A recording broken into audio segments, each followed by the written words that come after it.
So I've been consulting now for just over 3 years, and prior to that, I was an advisor for 7 years. The thing that lights me up the most is I find that regardless of an advisor's stage in their business, they can somewhat get routined almost to a fault. So what I really love to do is bring them through this process and have them fall in love with their business again. So that's really the goal for today and the goal of this presentation here.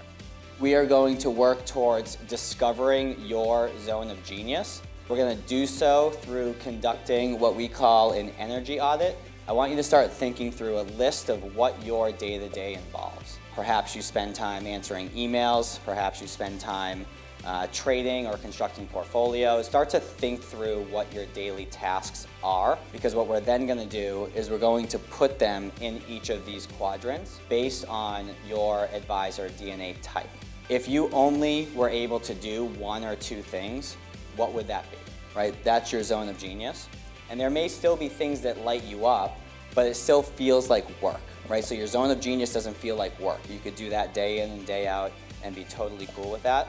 So we'll have you break up into groups, probably spend 10, maybe 15 minutes on the railings.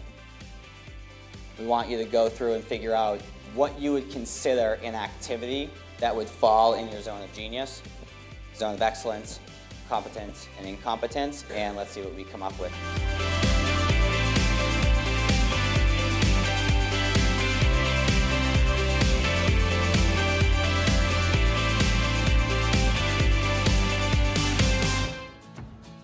The step from here is to start to figure out what can be your plan to start to eliminate some of the things specifically in the bottom right quadrant, which is your zone of incompetence. So number one, performing tasks that are out of alignment with your advisor DNA will drain your energy. It's like trying to cheat gravity if you're trying to still do the things that are in those bottom two quadrants. You may be able to muscle through it for a period of time, but you will experience burnout, and perhaps you have if you look back through your career and figure out different instances where you were excited about what you did or what you do, and certain instances where maybe you weren't excited. Second, working outside of that zone of genius and excellence could lead to poor decision making as well. So if you think about instances in your life and in your business when you're making mistakes, it's probably a result of a considerable amount of time doing things that you don't like to do, and you can become sloppy in those instances. In order to build trust faster and in order to get people through the various relationship stages, the more of a personal connection you have with them, the more trustworthy you become and the deeper that relationship ultimately is.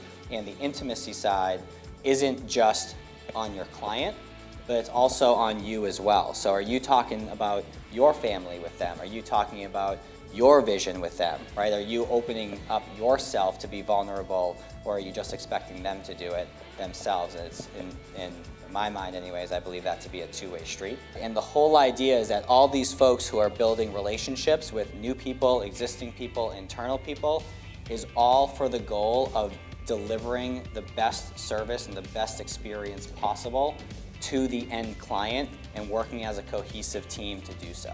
It doesn't happen overnight. You gotta trust the process. This takes time.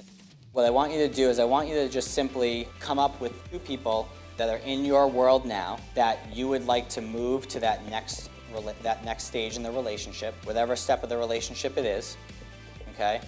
And I want you to identify what is the one thing that you can do to just take that next step.